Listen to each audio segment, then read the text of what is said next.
Hi, good afternoon, everyone. Thank you for the introduction. So I'm here to talk about the largest battery the grid has, and I think you all know I'm going to talk about Bitcoin mining in that capacity. I have two roles. One, I work in the technology strategy team at KPMG UK. I advise large financial services firms on their payment platforms, banking platforms. I also do a lot of work with our energy team, and I'm also have a background in data center design, which is why my interest in Bitcoin mining and energy usage is all kind of collided. And that's what I'm here to talk to you about today. In parallel, I also have a publication that I run called Satscription on Substack, which is targeted at sort of technical deep dives. And I've recently started publishing newsletters on LinkedIn as well, which is more targeted at FS executives. So my talk today is, as I said, on the largest battery in the world. Before I go into that, there's a couple of numbers I want to talk. There's a few numbers I want to talk about. So when we talk about energy in Ireland, there's 14% of energy in 2014 that was generated through wind was wasted in dispatch down events. A dispatch down event is effectively where the capacity has to be trimmed and cannot be consumed. We also talk about the 22% of energy in Ireland in 2025 went to data centers. And finally, this number on the right hand side, as you look at it, 235 million, almost a quarter of a billion euros was left on the table with regards to grid and the energy that can be consumed. What is a virtual power plant? Now, this is a concept that many of you may not have heard of before. A virtual power plant consists of three things: aggregated energy resources, an orchestration layer, and ultimately it trades like a power plant. So when we talk about aggregated energy distributed resources, we talk about energy consumers, energy producers. So this could be solar panels, it could be wind generation. On the production side, it could be Bitcoin miners, data centers, even your kettle on the consumer side.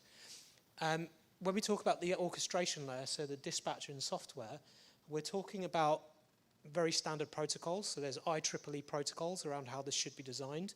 There's the equivalent standards in the US, the IEC standards. There are open source implementations of this type of system. And what we call it is a DERMS, a Distributed Energy Resource Management System. This is essentially the heart of the system. And what it does is it actually trades like a power plant. It sells energy, it sells capacity, it sells services, it participates in demand response programs, and the stack itself generates revenue. So the thing to think about with a virtual power plant is this key line here in orange. It's not a building, it's a control system with a balance sheet. How a virtual plant actually works. So at the top, you've got the different types of energy, the different energy markets effectively. So you've got the wholesale market, capacity, frequency response. You've got demand response programs, then congestion. What's actually happening is in real time, these prices are being captured and power plants are making decisions as to what they should be doing with their energy. In the middle, you've got the orchestration layer. And what this is now doing is it's interfacing into the markets, the various different markets that you have. And at the same time, in the back end, it's aggregating all of your resources. So you have generation, you have storage, you have flexible load, and you have buffer load. Now, many of you would have heard the Bitcoin mining being used in the context of being described as a flexible load. You may not have heard it described as a buffer load, and I'm going to come on to that. But ultimately, this is what your virtual power plant consists of: your generation, your storage, flexible, and buffer. Or you can just think of three components where you have generation, storage, and loading. Why these forces are converging at the same time is you've got renewables that are dominating the energy landscape. More and more people want to build renewable sites for various reasons, net zero programs. Builds just can't happen fast enough. As I said there's a 4 to 8 year lead time on getting transmission lines in place, which is causing massive scarcity at the point of connection for any installations that need large amounts of energy. Distributed energy is scaling exponentially, so everywhere people are going behind the meter for energy to find it wherever they can, AI being the most prominent example. And these numbers that you see on the left here with regards to how many gigawatts globally will be needed for AI global data center demand, 945 by 2030, that is extremely conservative. The true number is likely to be much higher than that. So VPPs were once considered something that was described in the future tense, something that was described as purely conceptual, something that didn't actually exist. But if you look at some various very prominent installations today, they already exist in some capacity. So the most famous one is the Octopus Kraken network in the UK. It's a large-scale virtual power plant which aggregates electronic vehicles, home batteries and heat pumps all on one platform. So these are energy resources where the energy consumption, the energy production is trimmed or boosted in real time, depending on what's happening across the rest of the network. There are also instances in Australia of this being done and in the US as well. And what we're talking about is the demand, the projection for VPP or virtual power plant growth going out to 2030. You can see that the way that it's designed to scale up. Now, I make the argument that the Bitcoin network is a virtual power plant in some capacity. And the reason I make this argument is that if you look at the way the Bitcoin network behaves with regards to the amount of hashing it does, the amount of power it consumes, the way it trims energy usage, these are all classical examples of how a virtual power plant should be designed. The only difference is the Bitcoin network does it at the protocol level. So it wasn't something, unless, I mean, we can all speculate about the genius of Satoshi, whether he had something like this in mind when he designed the network. Highly unlikely, but you never know, I mean, considering how much of a genius he was. But with the Bitcoin network, the protocol itself has the emergent property of being a virtual power plant. It was possibly, again speculating, never designed to be this way, but it just has emerged that way. And the reason being is that the difficulty adjustment, the way hashing works, it creates a global race to find the cheapest energy. And the network, the incentives that participants have just force this behavior at the protocol level. A great example of this is in Texas in 2023. ERCOT, the Energy Research Council of Texas, paid a single miner over $30 million to curtail. This was due to the very severe heat conditions that happened that summer in Texas. So that was just in one month, a single heat event, and a miner was paid $30 million just to trim the amount of energy they were consuming. We're talking at the moment in, again, Energy Research Council of Texas, there's about 3.5 to 4 gigawatts of flexible energy registered today. That's capacity that can be trimmed as needed and that can respond to events. And it can be delivered in 2 minutes. So we're talking about a very, very fast response when it comes to energy curtailment. This is already happening. So some of the concepts that I'm talking about here, where I'm going to come on to AI integration, this is already happening in some very large prominent installations. So I'm sure many people of you are familiar with Riot, the mining company based in Texas. 700 megawatts can curtail in 2 minutes. A really good example up on the top right-hand side, as you look at it, Project Crusoe, flared gas usage. So for anyone familiar with flared gas and flared gas usage in Bitcoin mining, this was proven as a really great way to consume an otherwise wasted source of energy. It's now being used by OpenAI as a way to power some of their AI installations. So some of the learnings from Bitcoin mining with regards to how they find energy, how they find stranded energy, how they monetize stranded energy, and how they drive efficiency energy markets is now bleeding into AI, just because AI needs the energy so much. We just move on. I'm going to touch briefly on AI workload profiling. I know this may seem a little bit tangential, but I'll explain why. What you see so with AI models, there are 2 modes in which they can run, training and inference. Training is when the model is, as it says, training, it's learning, it's processing its data, it's building, it's understanding how the model is going to work and spit out answers in the future. Inference is when you run a request against a model. So when you send a request through to ChatGPT, that's in inference mode and it's generating an answer to send back to you. Now, the energy consumption profile of those 2 modes is very, very different.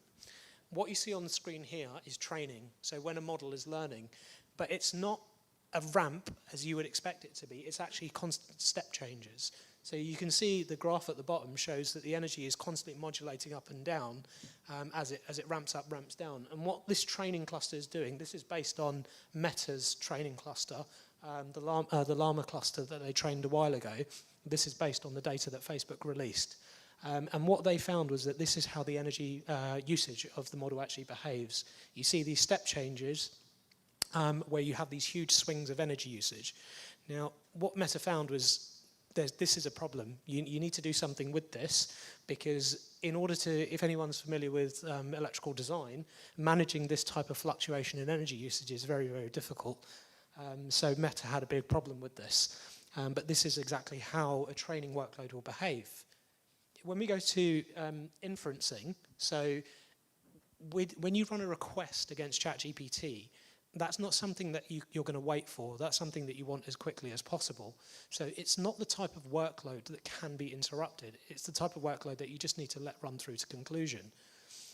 With another type of request where you can batch requests together and there's no sensitivity to latency, there you can actually just batch them together, and actually these workloads become schedulable.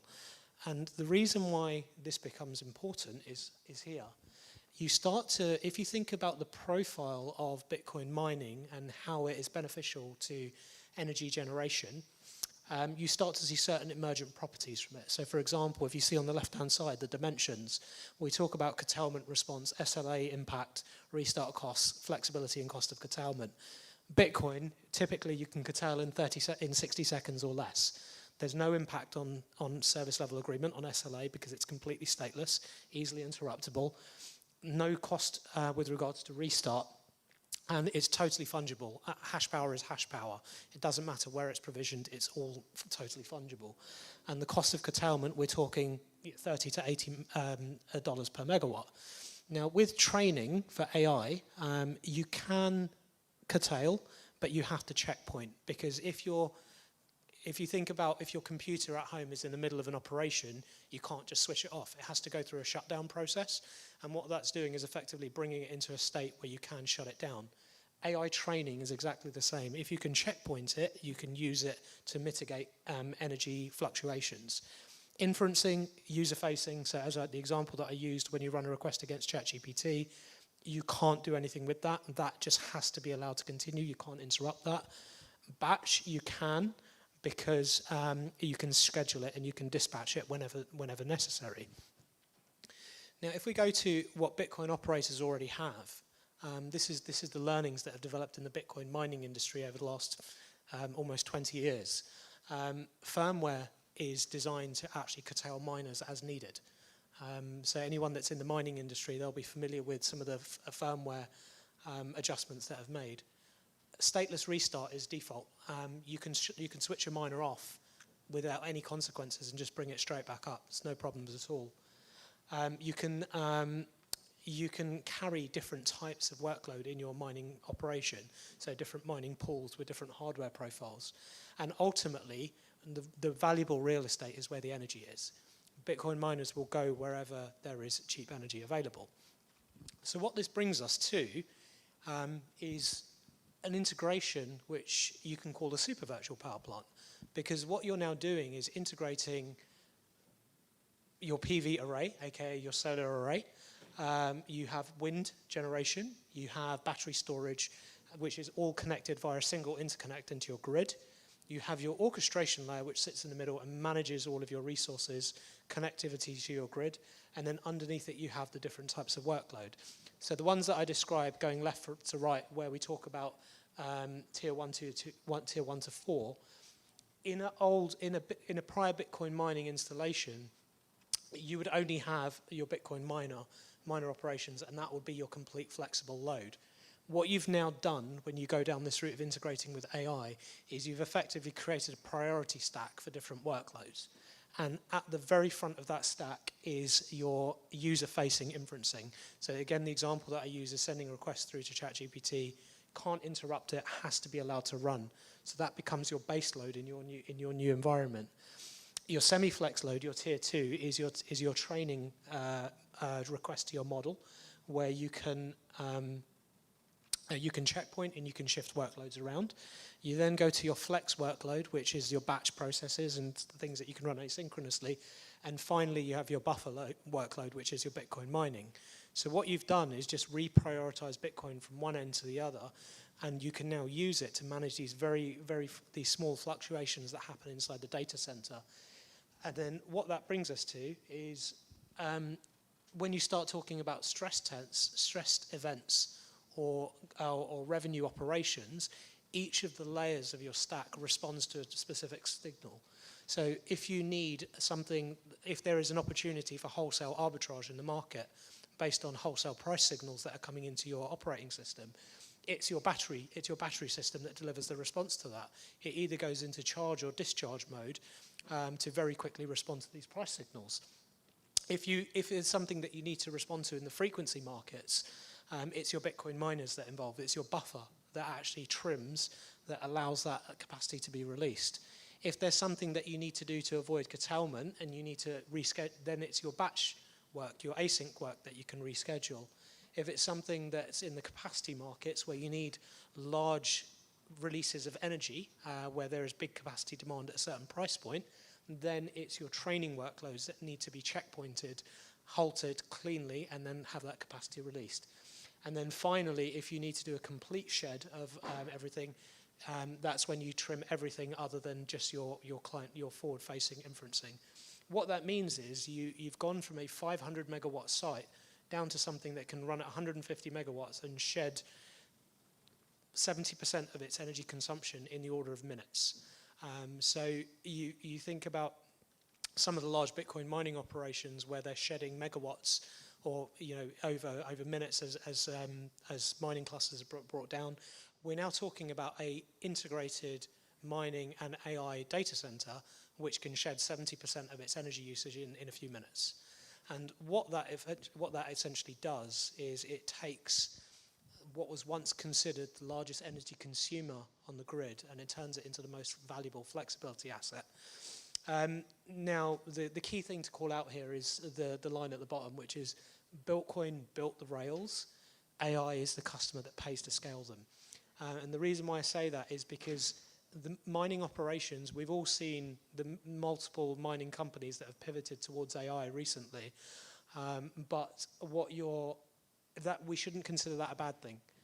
That's how we get the scale into this business, and that's how we globally distribute the mining even more.